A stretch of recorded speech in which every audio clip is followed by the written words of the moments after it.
Welcome to another event of the Hacking XR Speaker Series. We're really spoiled this year, and I'm saying spoiled because there's a lot of guests. We were mentioning right before, even more guests than we were expecting, and it's harder and harder to say no to some of the guests that want to come and meet with you guys and talk to you guys about their practice. So I try to vary a little bit the types of practice we present as well, because immersive media is changing, but it's meaning new things as well. Augmented reality, virtual reality, extended reality. A lot of these explorations are also done here at the MIT Open Documentary Lab, and in part with the class Hacking XR, which I teach in parallel. So this week our guests are tapping into something that we rarely talk about, and that's other extending forms of media that are also immersive, like immersive theater. But immersive theater is becoming more and more popular with multi-user experiences and location-based VR. And DVGroup and the project they're presenting today are merging a little bit of everything. So you have a new term for it, which you call immersive VR theater. So that's what they do, and they're going to let us know a little bit about their practice and why it's so important to think about location-based today in the VR industry. Yeah, the cable seems to be jumpy, so maybe either we tape it.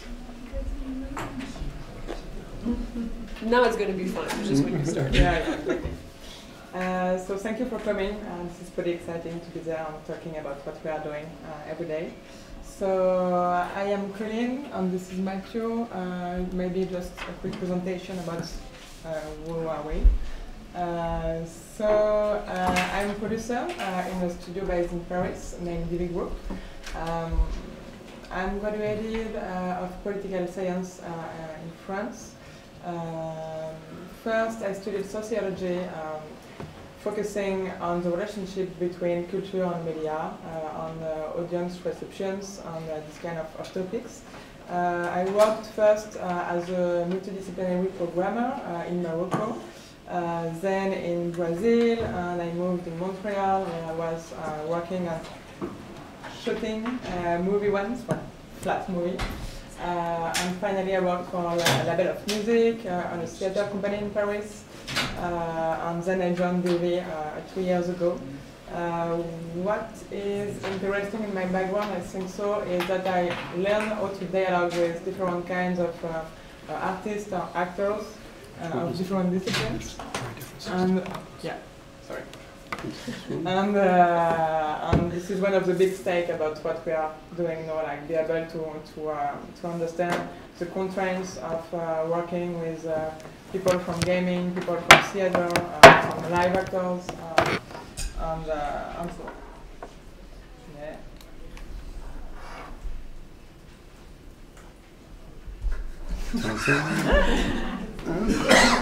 No, it seems a bit. It sounds good. Okay. And so I'm working with Mathieu for this project, which is the roaming. So sorry. We'll try different things. That's I didn't have the same. But I can try. Should we try with you? Yes. No, but if you want to present yourself. Yeah. Hi, I'm really thrilled to be here with Coline at the MIT. It's a huge honor. Thank you, Sandra Rodriguez, for this invitation. I was trained as an architect, and I graduated cum laude in 1999 from Paris EAPD School of Architecture. Actually, I studied a lot of buildings that are here. I went this morning to the Baker House, to the chapel by and it was great to finally see those buildings that I really admire. I started to be interested in VR as a student during the years around 1995. I was doing a lot of prototyping on the BIM software as the first releases by Bentley, Trifoma. I loved those first VRML plugins, and I did quite a bit of VR in those days, but for architecture. And then following my graduation, I started to work also as an architect and also as an author and director of documentary movies about architecture. And also more and more I started to do fiction. then in the year 2014, I was invited to a festival and discovered Policy 360, the 360 film by Thomas Wallner. It was a German-Canadian production that I felt that was, okay, that's crazy, that's awesome, I love it. And I started to watch a lot of 360 videos at this time, among them Notes on Blindness, and wanted to do a project of my own. This project is called Proxima, that was released in 2017. It was successful. It was selected in various festivals. The Venice Mostra was awarded in Biennale in Frankfurt. And thanks to this project, I met Coline and DVGroup. They were showing a first virtual reality play called Alice. And I thought, okay, this is very, very interesting. I started to document myself about this format of immersive narrative.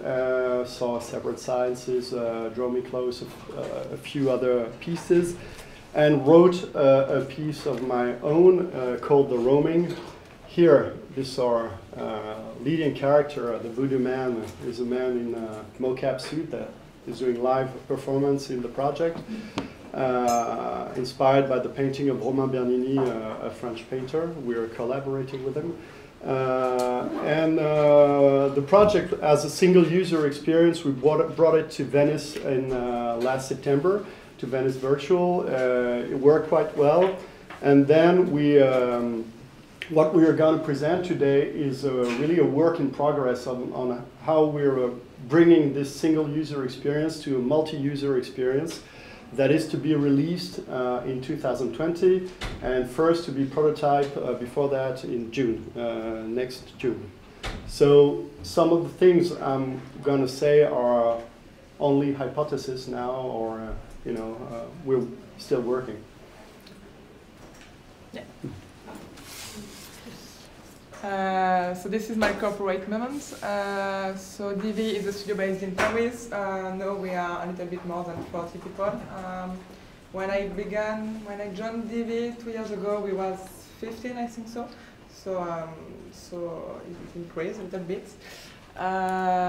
We have three main activities. First, the historical one is to build brand experiences. So this is no longer the art of art business, but basically that's aims to have all these human resources and also to do the research and development that we need to do.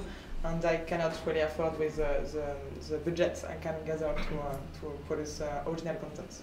And we have also, we are trying to develop what we name a virtual production studio. In this one, we are trying to, I don't know if I can show you we are trying to build our own tools because we need to industrialize the way we are producing content, and we are always using motion capture inside, and this is always big installation, and I don't know if you want. Yeah, this is one of the tools I'm most excited about for the prototype in June, as we will have actors, and I'll be able just to shoot and as in a rehearsal, as in a movie scene or a theater scene, and really work with the actors and bring the best of the organic performance into the digital experience. So I'm very excited about this. Also, it allows us to do quite a lot of animation. It's not that expensive. If we were doing animation, otherwise it would be much more expensive. And then we have a 40-minute experience. So we need to produce a lot of animation and find a way to do that with the money we have. So this is a lot of freedom for a director to use this kind of tools to be able to direct them. So the next one is a show reel. So you will see an edited version of a video with a lot of projects we was involved in since the last 3 years. Aha! Nope, it just refused to be playable.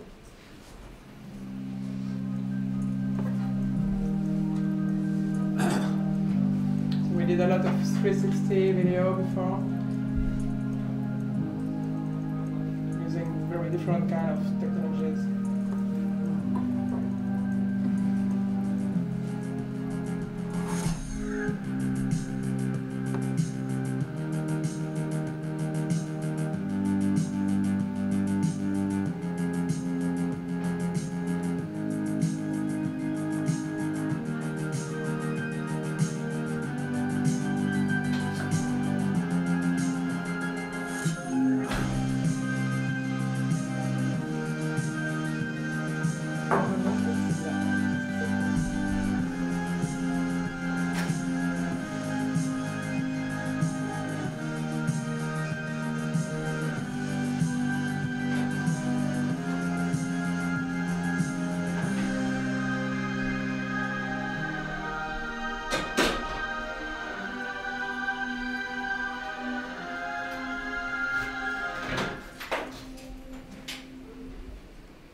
this slide is about an interesting survey about the impact of immersive design, which is very recent. This is the beginning of the year. So there you can see what is revenue for entertainment industry, including some park and not including some park, and only on what we are focusing on, which is location-based VR entertainment.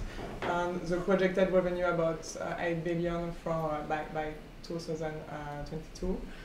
So there is 3 main points we are interested about by do the bets of being involved in this location-based industry. So first, we are looking for new ways to engage visitors. That means that we do not want people just coming for try VR. We want people come to see our show and be back, and we really offer them to experience something that they cannot do at home. Second point is about having social experiences. Most of the people say that they want come with friends or family to experience this kind of work. And maybe work with famous names and big IPs is something to help to overcome apprehensions about this technology, to be able to democratize the medium we are working on. Yeah, learning from history, Philippe Fuchs in his theory of virtual reality said that virtual reality is not to, its object is not to emulate reality, but to create digital environments that are relevant for new human activities. And amongst those activities, for us, there are stories to be told in immersive worlds. And it's quite now an old technology with a kind of a new release in 2013 and 14 with the new headsets in North America and China, but it's an old technology that is slowly finding its way to various formats. And for the example of cinema, stories on a big screen, stories on a smaller screen, television, or on a smartphone, you will not, as you know, tell the same kind of stories.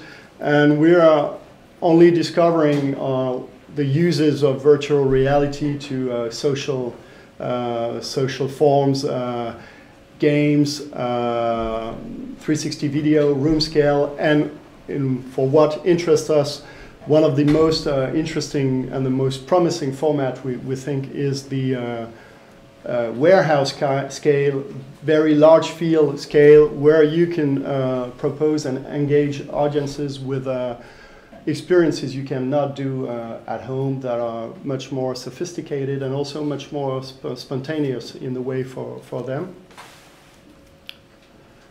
So that's both what we think is going to work and also what we hope is going to work, what we are working on right now. There are quite a bit of examples of location-based and maybe lesser narrative approach, a more gamified approach that you know and that are already very successful, like the Void is the most famous one.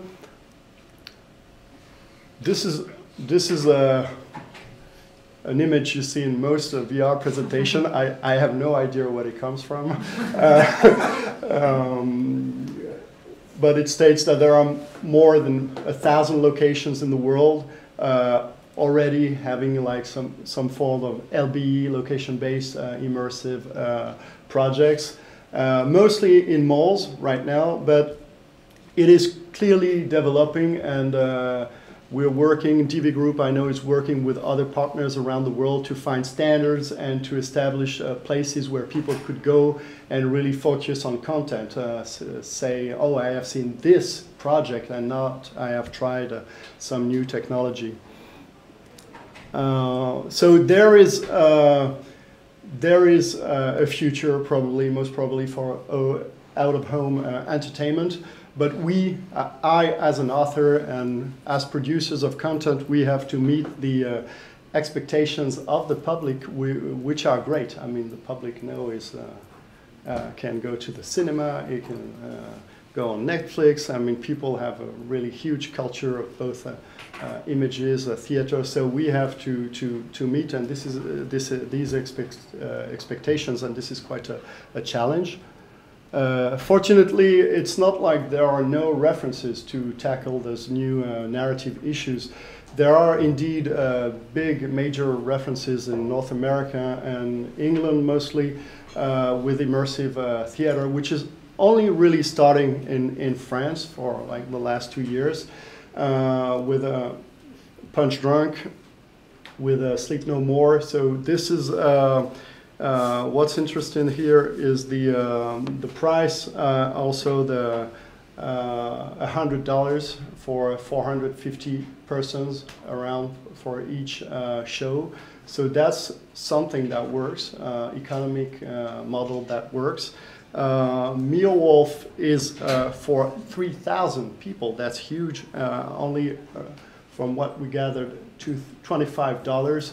So this is already working. This is already proposing very satisfying experiences. And Team Lab, for instance, in Tokyo right now has a more artistic installation-based approach, is also very successful, as is as are the secret cinemas in London, for instance. So again, in the same survey that we are using, we can see that there is a group of immersive companies, immersive theater companies, focusing on this kind of immersive content. So we are talking about 3 or 4 maybe companies 8 years ago, and more than 70 today.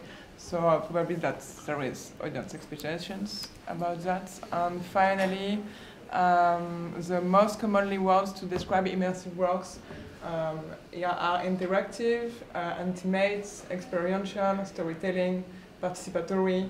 You know, this is this kind of world where you can put everything inside, so this is interesting to see what is the subject about. So all these concepts are finally concepts that we are trying to gather inside what we are trying to develop, which is immersive theater via play, which is a new form of storytelling we are trying to develop. So from there, we made with Mathieu a kind of non-exhaustive list of big challenges that we had to going through. So first, be able to get the medium by meeting audiences, because there is no grammar about what we are doing, because people, spectators, do not have to be, do not used to be so active inside. We have to build this kind of grammar, understand how we are building emotions inside this kind of story. So let's go back 2 years ago when we produced Alice, the virtual reality play. Basically, the true story about the production of this content was that some investors was interested by invest in our company, and they said us, okay, we can give you a little bit of money, and you have 2 months to produce something, and we will showcase it in the Cannes Festival. And if people are interested, if you are able to convince some professionals about what you want to do, maybe we could invest in your company. So we did this project in 2 months, which is very, very short. And basically, the first idea was to convince people about what could be VR maybe in 5 or 10 years by using artificial intelligence.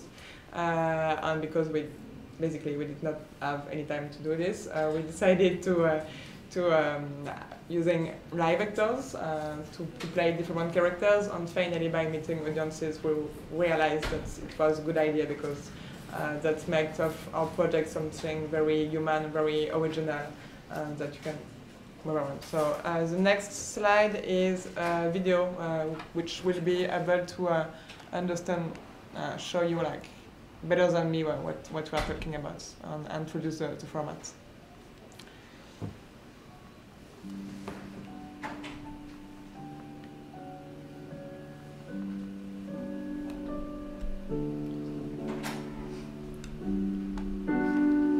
No, dear, there you are. Sorry, I was just exercising my fingers. You're quite late, as is everyone around here, but we still have time for a short but extraordinary story. The story of Alice, the virtual reality play. Oh, you don't know what a reality play is? Well, that's normal, because we just invented it. Maybe before I tell you my story, I should explain what it's all about. Alice is not a play in front of which you sit in a theatre to watch live actors in costume playing an impossible love story full of betrayal and twists. Alice is not a movie in front of which you sit in a cinema to enjoy extraordinary adventures with breathtaking special effects. It's also not a video game where you sit at home and take control of the action and your choices shape a pre-decided scenario. Alice, the virtual reality play, is all of that and much, much more. In here, you are the character, you are the hero, you are Alice! Thanks to VR combined with other advanced technologies, you fall into the rabbit hole and start an incredible journey into Wonderland. There you can walk, jump, touch, feel, taste, smell, and play with anything that takes your fancy and become a child again. Oh, and I forgot the most important thing. In here, you'll meet incredible characters. Yes, that's me. Amazing, right? And even though everyone comes to Wonderland to see me, you might run into other charming creatures as well. And first, I was approached for the role of the rabbit. I auditioned, and finally, they chose me for the egg. Because I'm an egg, you see? And for the leading role, they chose you! The leading role is you! So yeah, all the questions we asked for ourselves during we was producing, it was, okay, what is the story we want to share first? Using Alice was pretty easy because, you know, this is this world when you can play with size, you are too little, you are too big, you are always challenged. And this is a very common reference that we all share, so it's pretty easy. And also all the question was about, okay, what is interactivity, what is immersion? Everybody is talking about that, but how can we push this concept at its own extreme? So we tried many things during our presentation. You saw someone eating a mushrooms. We tried a lot of things. It was pretty interesting. And finally, we did kind of sociology by doing this touring operation with the project. In 1 year, we made something like 1,000. We did 1,000 performances. I personally assist at 800 of those ones, so I see a lot of things. And finally, this is very useful for what we want to do now. All our presentation is based like, okay, this is what we learned, and so now this is our challenge. Just a quick video to show you how it was. I don't know if I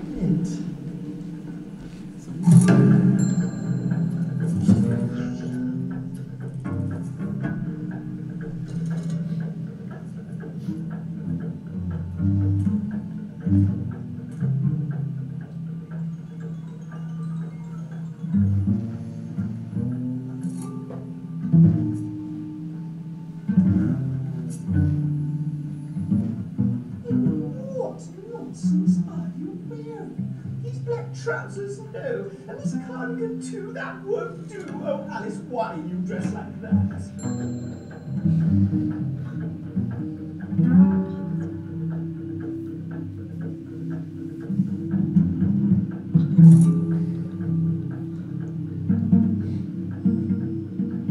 Silly Alice, here's the recipe. Take it in your hands and repeat after me. Ready? Bake an egg to crack. That's it, and take the tears to fry. Take the mushroom and have a bite. Maybe then you will grow high enough to sit on the throne. How does it taste? Not like the mushroom? So yeah, basically all the work we did was, okay, so first we have to focus on the entrance, on the exits of the show. Everything has to be introduced without giving any rules to the spectator. He has to understand by itself that when he's going through this red curtains. Okay, I have my hands, so maybe I can touch things. Oh, there was a box. We try to make things comfortable to the spectator have to understand by himself what he have to do, by himself, what he have to do step by step. When you see the character coming on, having a physical contact with the spectator, is to say, to have him understand that he will be able to dialogue and finally say, oh, Alice, what are you doing here? So, okay, finally I'm Alice, this is who I am. He have to understand what is his own role, and he have basically to play around and at the same time that he's feeling more comfortable inside the space. Just I will need last more video than about sure. Alice. You promise? Yeah. Okay, you sure you're gonna try? I'm gonna try. Okay, come round the front, I can't see you. Oh gosh, here goes nothing. Okay, you ready? Yeah. Time to leap into the unknown. God save the queen!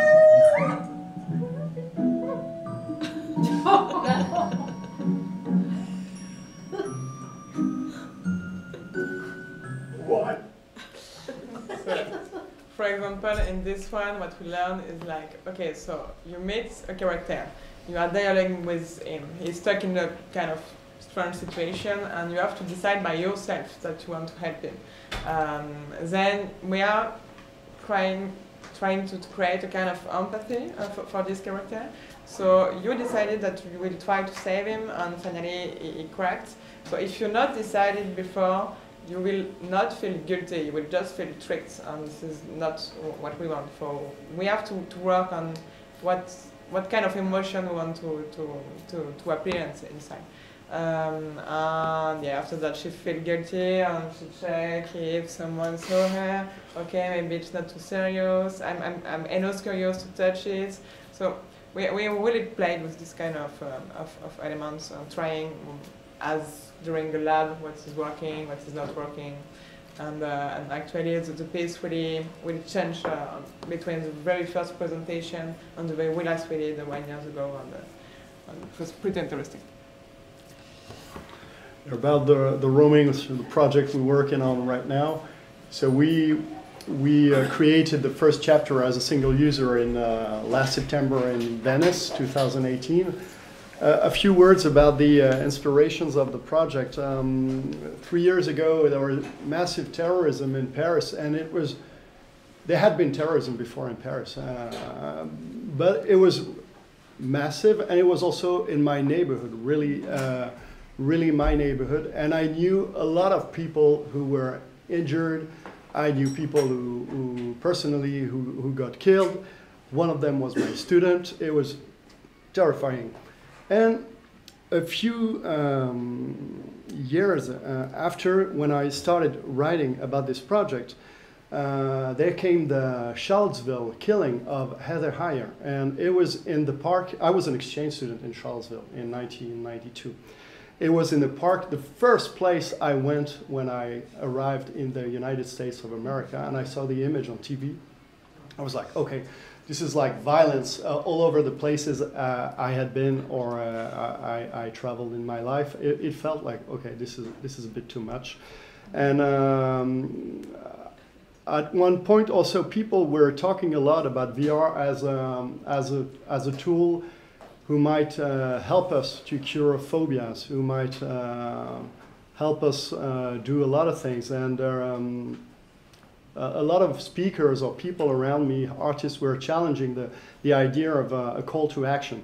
This wasn't feeling very natural to me as a French author, probably, kind of l'art pour l'art, you know, this is art and maybe society, and communication is on another level. But I was like, okay, so in a way, I felt like I wanted to be a hero. You know, if I could be able to stop some of this violence and say, okay, is there a virtual narrative that might bring the best out of us? Would that be possible? Would it have some lasting effects? Or like, okay, maybe let's try that. Why not? I mean, and. So I started to write a story, and I had basically another memory came The Night of the Hunter, one of my favorite movies by American movies by an English director, Charles Laughton, with Robert Mitchum, Lillian Gish, that you know, this masterpiece. That is a very interesting movie in the way it tackles like horrible facts with a distance, both brought by music and by the form of a tale, and makes things bearable for the viewers. And it's even more important in an immersive narrative, as facts, when they become quite hard, might be called simply unbearable. So I started to think about the story I wanted to tell, and I set it in a kind of a fantasized South Louisiana, where I've never been, imagined by a French author. And okay, so I started to elaborate from this. Right now we're making serious researches on the Bayou culture, on various cultures, to really know what we're talking about and know where we're heading. But this is how it is. This is how it all started.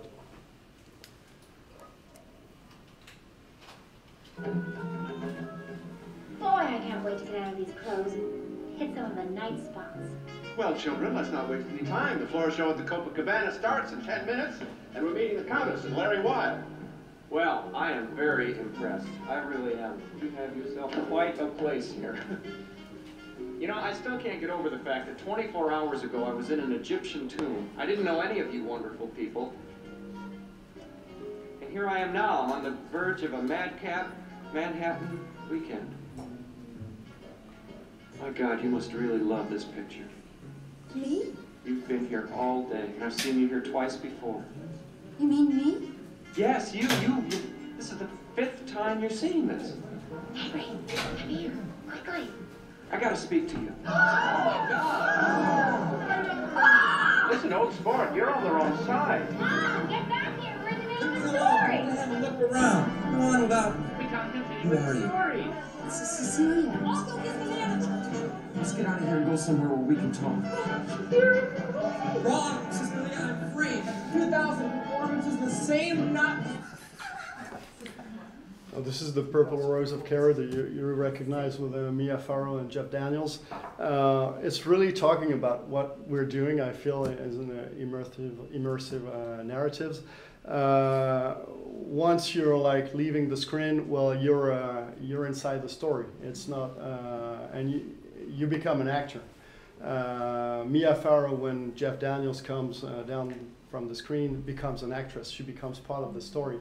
He is driving the story. He might be the equivalent in the immersive virtual play. He is the mocap rigged actor. He's really driving the story, but she's responding, and they will elaborate together. So this is quite new, and this is quite also exciting for audiences, I think. To have an overview on the story of the roaming multi-user version, there is a blend of narrative and level design. The level design is very important when we elaborate this piece, as it is both the limits of the virtual world we'll be proposing, and also the contact points with the physical elements that will also have a part in the story. There are 4 chapters. The duration, it's 10 minutes per chapter, and at first the experience starts for the 8 users at a time.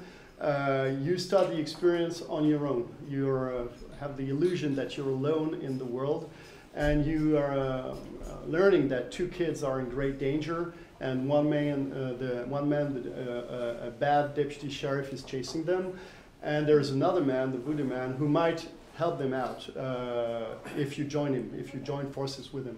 So during this chapter, the users will meet and become a group.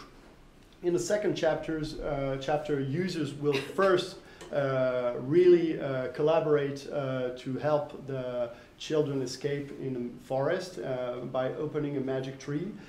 and it will be quite a hard part to do that. The dog, the children's dog, will die. So it's a very emotional chapter.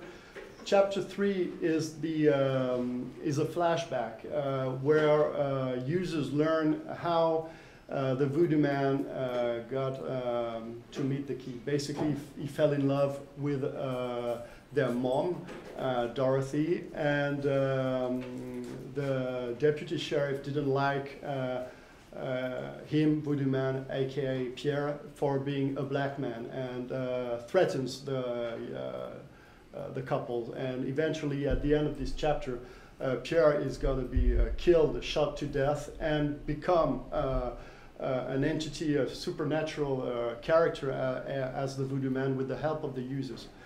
Last chapter is facing the danger, helping out Dorothy, who's been kidnapped by the deputy sheriff. She will actually do most of the job. She will basically free herself, but she will be in a total rage and anger. And the job of the users getting back to a single user mode will be to talk to her via the voodoo man. Voodoo man has lost most of his power. He can only talk, and can only talk to the user, who talks back to Dorothy, and soothe her, tries to calm her down and end violence, not by shooting and having another casualty, but by calling the actual, real, true, efficient police. This is a chopper. This is a very ancient tool from our ancestor back in Africa, Homo habilis. Anthropologist Juan Luis Assuaga writes in the Neanderthal approach, the Neanderthal necklace. He states that we, human beings, we're the only species that can predict the future. And that this comes from the days of Homo habilis.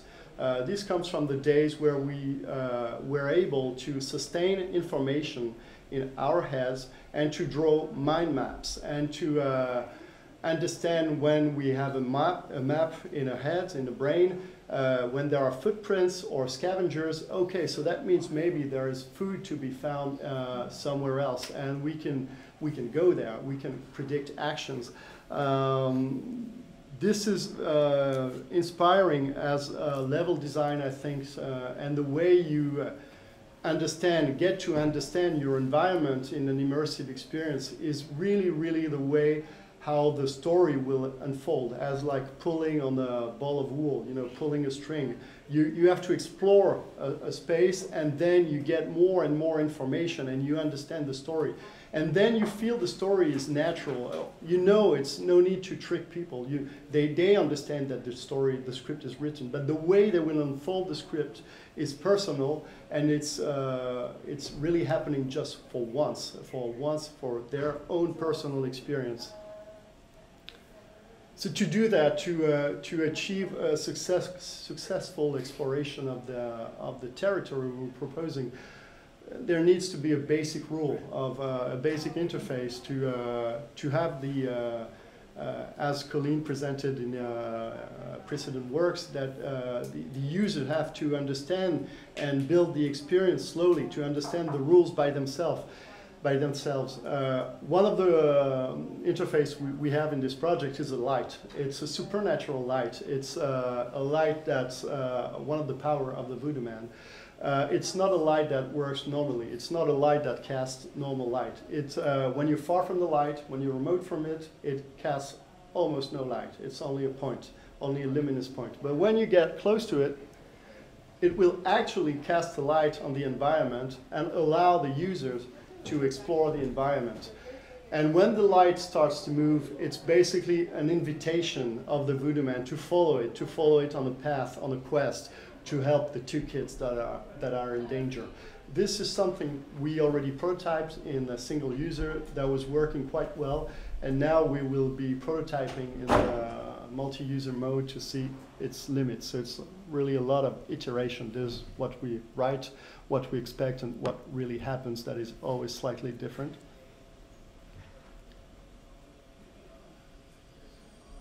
These are images from the first prototyping last year and the single user experience.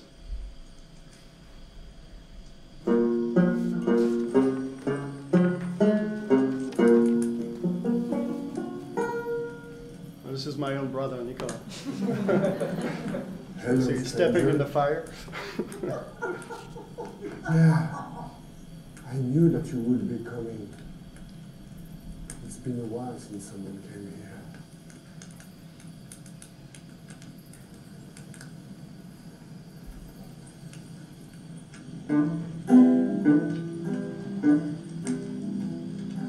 David. Those kids are my friends. They say I'm magic. They call me the Voodoo Man. That's Stephen Harrison, another performer we worked with. About this extracts, first, well, the navigation in the experience I've talked about, and the music as a protection from a distance to the violent facts. We have a song. It's an interactive moment in the experience. Well, you will basically, in the first chapter, learn a magic formula and sing with the Voodoo Man. When the Voodoo Man loses his power, you will help him find his words and sing along with him. So there is a song in each chapter. It's a musical. And also quite focus on haptic sensations. We are doing two things. We have walking barefoot in the experience, and each chapter proposes a general sensation. And there is also a material or an object that you will be playing with in a more precise way per chapter. Along with this, we are working hard. This is really a work in progress. This is only the beginning. On the emotions, this is based on Robert Plutchnik's work, the teacher at Albert Einstein University. It's a book he wrote back in the years 1960. And it's, here you have the story, the 4 chapters, the scenes, then contact points with both characters, either live in a mocap or pre-calculated, and all of this has to come together well. And this is our biggest challenge for the prototype in June, to have the live action, pre-calculated action. All this is interactive, working together well. And this is the emotional path of the user. So there is a lot of wonder as you discover the world and the story, a lot of anxiety, sometimes anger. We are trying to have the right intensity at the right moment with the story. This is when the dog dies. This is the final confrontation at the end, and understand what are the best transitions, as not everything is possible. You can, go from tears to laughter. I mean, this is explainable. Robert Plutchnik explains why, but there are other transitions you cannot do. And this is new for us. This is not at all new for people designing games, but this is new for us in narrative, immersive narrative. So we're really working and harvesting feedbacks from users. Each time we're like having forums and trying to understand how they feel. Did it feel right at the right moment? Did they understand what was going on, etc. So I think to guess that those project was great proof of concept, but there was definitely no business model around. For example, for Alice, and it is exactly the same actually for the prototype of the roaming. You have one spectator each time, and you need one set supervisor, what we call like the ninja. So the guy who's changing accessories and managing cables and everything. You have the backstage master, who was a lead developer, and you have the actor playing all the characters. So anyway, this is too expensive for sure. So one of the next steps that we needed to do was to be able to welcome more spectators at the same time. But again, this is a lot of challenges because the behaviors of spectator is not the same if he is alone inside an environment, dialogue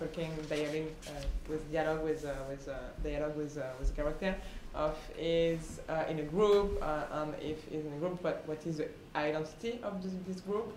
What is your embodiment? Can you see each other? Can you talk each other? So yeah. Well, finally, we did last year Horrifically Real Virtuality. We was able to welcome sorry 6 spectators each time during on the festival versions. And finally, this is a project which is touring now in US. So we scale up again the project to be able to have a balance at least. So now we are able to have 10 spectators on every presentation. On the next video, we'll show you again what is the concept with different layers of reality.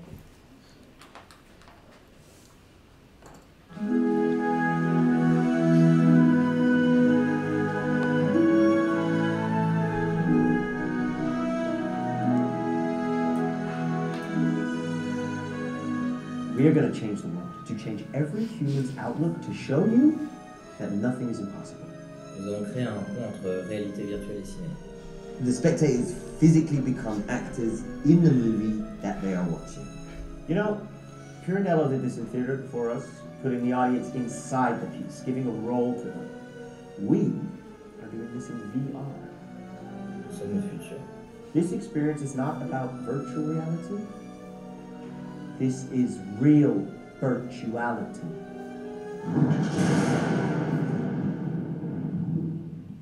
The Horrifically Real Virtuality is a virtual reality play in which fantasy and facts merge, theater and cinema merge, truth and lies clash, and the audience and actors become one. A blend of technologies which nobody knows how to run, but which everybody dreams of. On a voulu voir jusqu'à où on était capable de pousser des technologies qu'on avait choisies, la mise en place de technologies qui pour l'instant n'avaient jamais été mises ensemble dans une même expérience. What good does it do having the most advanced technology if it cannot be used to tell better stories? There are several links between the various levels of reality. The movie that we shoot with the audience at the beginning of the play is the movie that they are then in the middle of the play, before they then finish the end of the movie themselves. And here I am, back from the dead, not for the first time. I came just so I could meet you, speak with you, touch you. I felt very captivated, I felt thrilled, and I felt very immersed. I love the way that there are different layers of reality in the experience, and you can experience a place that is real, and then after the same place in virtual reality. Alors un coup on est réel, un coup on est virtuel, enfin tout ça se mélange de manière très... Yeah, I'm sorry for the French language, I'm getting this video, probably that's... But anyway. So yeah, that was our next challenge, but this is again a project that we produced in a very organic way, just trying things, and finally we learned again a lot with this one by having him touring just now. But fact is that the key role is still the actor, who have always to improv with different situations. He have to entertain a whole group and not just one person. There is this big improvisation moment at the end when people have to finish a movie by themselves to be able to exit of this movie. So yeah, first you shoot a movie, then you're going through a road, and finally you are going inside a cinema theater. Sandra had a great experience of this one. And finally you are going through the screen, literally, to go inside and meet this character who seems to be stuck in the movie since many years. So you embody these characters with a flying saucer. You all see each other. You can talk together because you do not have any headphones on this one. And finally, what we learned a lot, again, there is a big impact about the business model, is the space that we use for this one. For the Horrifically, this is just about 100 meter squares, and people are in the same space all the time during, all they are going through 8 or 9 environments, but this is all inside the same space. And like for a whole theater show, we are moving curtains every time they are trying things like this. Is we needed human for sure. And so because of that, we are just allowed to have 10 spectators in 1 hour, so this is not enough.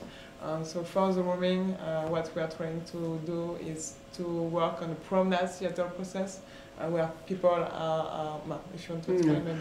Yeah, well, the promenade theater model came from the Horrifically, but one of the things that was learned during the process was that they had various chapters, and not all of the chapters had the same length, the same duration. So when you had people in the second space, you might be spooling people in first or third place, and you might have empty spaces, you know. So it wasn't fully loaded. The gouge wasn't loaded at all times, and this is, of course, a problem at the end of the day because you don't have the same amount of spectators. So when DV said, okay, let's do the roaming in multi-user, let's do it in promenade theater way.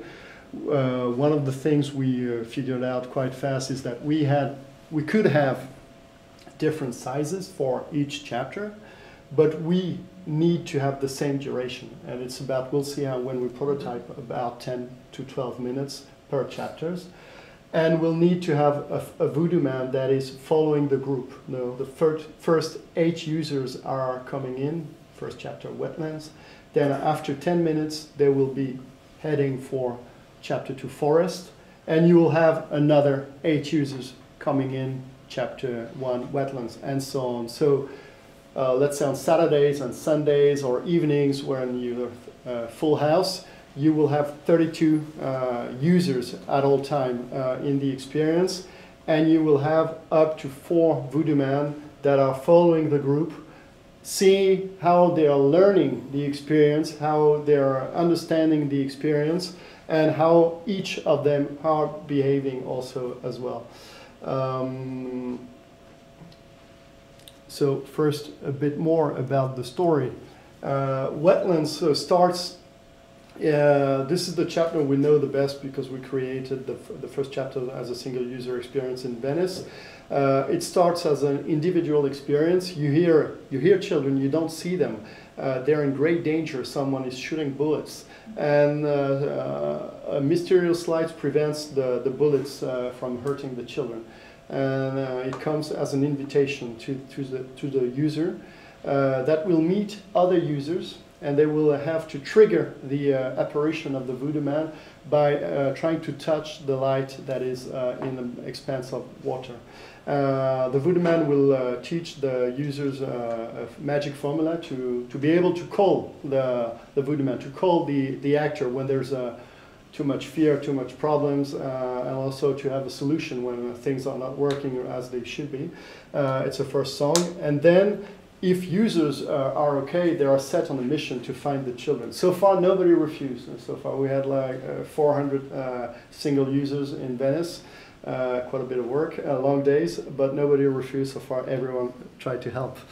So that's the chapter. When the voodoo man appears, this is the magic tree that is seen elsewhere in the project. It grows leaves. Those are all the images we're showing are very, very basic layouts done by the DVGroup by artist Léon Denise.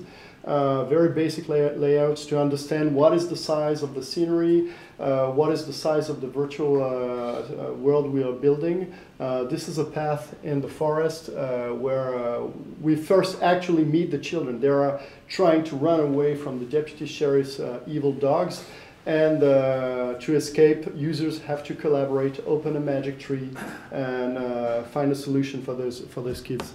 It's only a solution for now. Chapter 3, River, maybe has the most visual homage to Night of the Hunter. Starts as a love story. The users see that, well, the voodoo man was an actual man, deeply in love, and deputy sheriff comes to threaten this kind of a new recomposed family, and they have to escape on a boat. Users also have to follow on the boat to unroll the story, and the more they will be using the oars, the more they will be rowing on the river, the more they will be able to understand what's going on. Eventually, Pierre and Dorothy will be taking through the rapids to try to escape to the deputy sheriff, and the user will break their oars and will follow through the calm water, so they won't be able to do anything when Pierre gets killed, but they will be able to help with to provide some magic. This is down the river. To see a bit of what we're doing on Unity right now, to understand this, really the size, what do we need to do, how this can work, what is possible to do in real time. This is always a question, as we have 8 users, so this needs to be fast, and we cannot do everything like in calculated animation.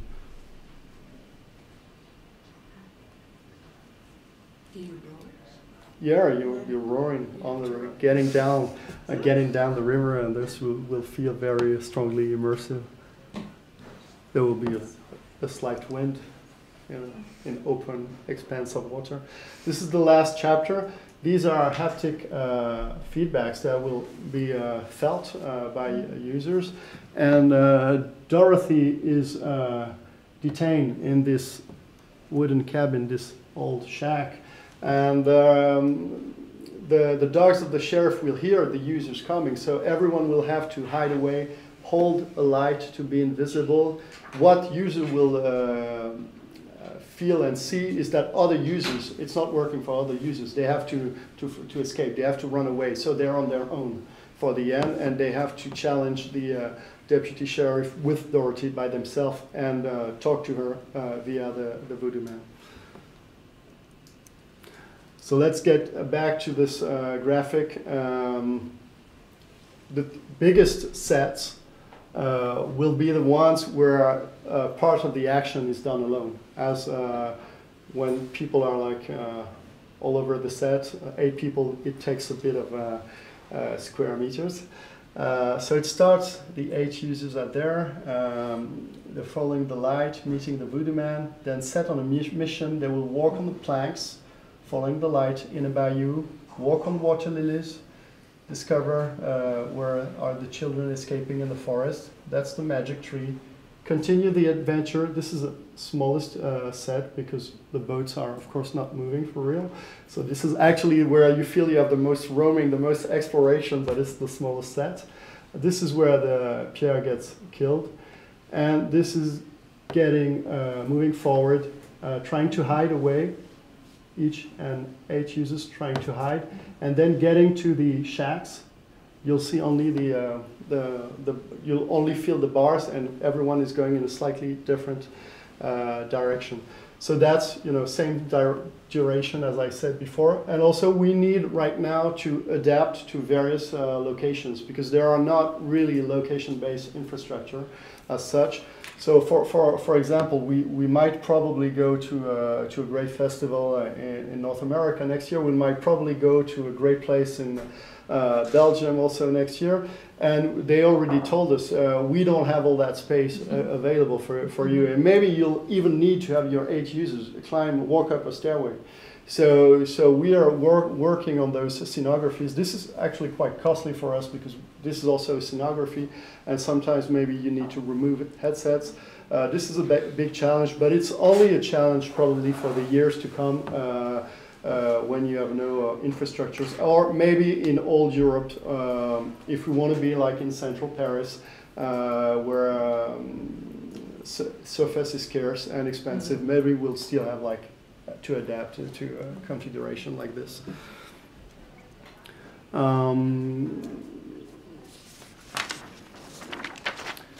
About haptic approach and emotions per chapter. So there is a general atmosphere we're trying to bring. This one is about the humidity of the wetlands felt on and the moisture felt underneath the feet. And also always a precise object, material that you will touch with the hand. We're trying not to make it like organic. We're not trying to make it real. To us, there is not really a point to do that. We're trying to trigger the imagination, to build a world that really exists only within the story. So that's activating the voodoo man by putting the hands in a water bowl. And the emotions you will feel in this chapter are wonder and more anxiety as you discover what's the story of the kids. Forest is the chapter where you walk the most. First the water lilies, then the forest. Actually, there are several stretches of forest, and with fading in between, to have the illusion that we are really into a huge, endless forest. General sensation is kind of cold. It's colder, and there's very stingy underneath the feet, as it is a pine forest. The emotions with the death of the kid's dog will be really anger and even loathing. You know, like there's users are trying to more and more want to help the children, but hating the deputy sheriff for good. River is starts in kind of a almost not delight, because you know it's a flashback. You understand this quite straight away, but there is like, oh, okay, so it was like a beautiful family, a beautiful story, and soon apprehension and sadness, as you know this is gonna end. As I told Sandra, so this is a warm night with a slight wind and a feeling of openness in the scenery. And for the object you're manipulating are the oars. Prairie, what you feel is the high herbs, and the object you'll interact with are the bars separating you from Dorothy, but you can still talk to her. So there is a sense of urgency. It is urgent to solve the situation, and at the end, a relief as the words of love have finally been able to be spoken, at least between Dorothy and Pierre. So it's not fully comforting, but there is some part of relief, and also violence has been brought for the time being to a stop, to an end. This screenshot that this is from Fellini et la Naveva, and sails the boat, about her haptic approach. You know, this is only a pattern, a cloth, and people are underneath like, okay, that's the scene. For everyone who's seen the film, I mean, you never forget it. It's amazing. You know, it's like, it's more real than the scene. That's what we're trying to do with the haptic devices we're working on right now, to make it not very naturalistic, but triggering the imagination. I tried to going through the very last challenge very quickly because we have time. So basically, the idea is to be able to industrialize distribution and to think about the distribution, come from the development phase. About this graphic, this is just to say that the business model are very different between arcade, VR, or franchise, when this is ticket-based or time-based, but anyway, there is like very low margins. Yeah, it feels. So we really need, as producers, to deploy content widely to be able to catch back. For now, if I'm using a metaphor, this is exactly like if we would produce a blockbuster and finally just show it in 10 cinema theaters. So we are doing just now a touring operation with Horrifically Real Virtuality. And we are doing a survey. We are managing a survey. We are doing this one, trying to understand if the medium we are betting on. Sorry for my English. I'm very French, yeah. So So in 2 months of preparation, we are able to welcome 4,000 spectators. This is not a very big number, but this is a step. Finally, we have an overall average of occupation rate about 75%, 90% weekends and evenings. So that's probably normal. Like this is like a theater show.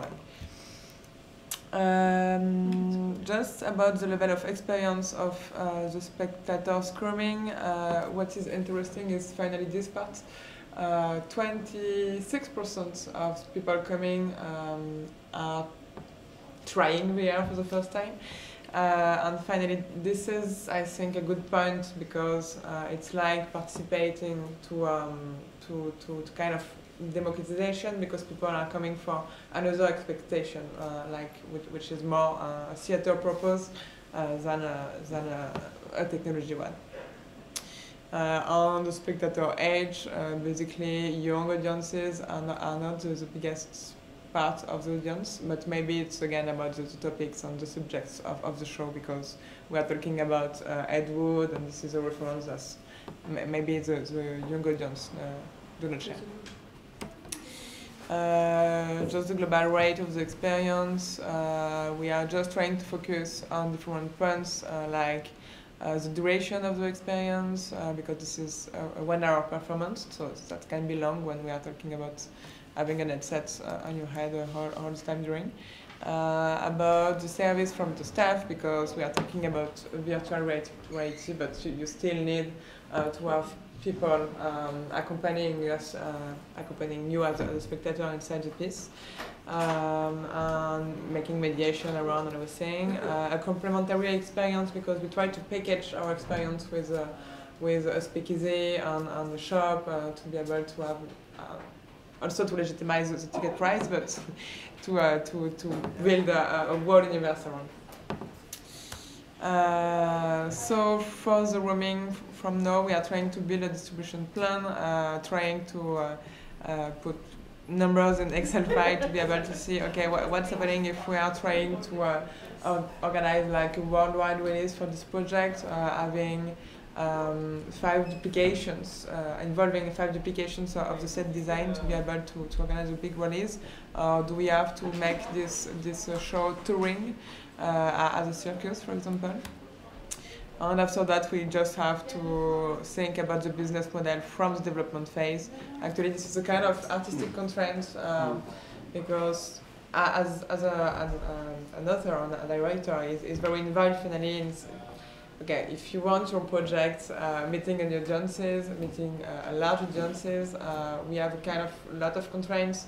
And so from the development phase, we are trying to say, okay, yeah, here each column is a kind of it's not a kind, it's just 1 week of preparation. Then you can have your number of the maximum capacity of spectators you can welcome. The ticket price will have to be as low as possible to be able to democratize. The average, the opening days per week, all the fees, all the operation expenses, salaries, etc. And then you can understand when you are able to recoup on which expenses, including the location renting if you have to, the ticketing system you have to build, the installation and uninstallation, and all the equipment costs that you need to have. And when we finally can gain money with this kind of content. Just say that all the projects we have in development now is responding with this kind. We need to be able to modelize a business model around our experience. So after that, all is about the story we want to build.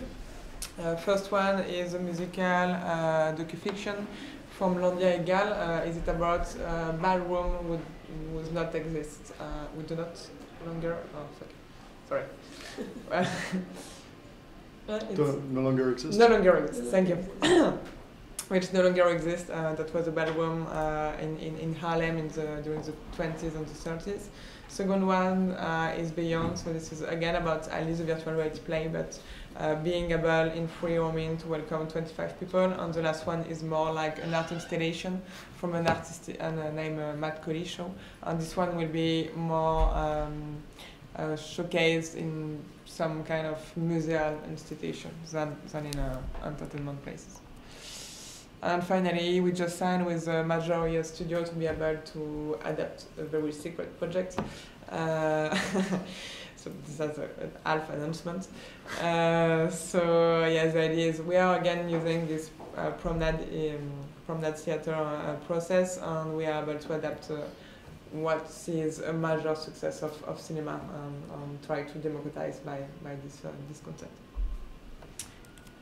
And then, well, thank you, and don't hesitate to ask questions. If you want to participate in the multi-user prototyping, this will be in early June at the VRAM Festival in Hamburg. Please come visit.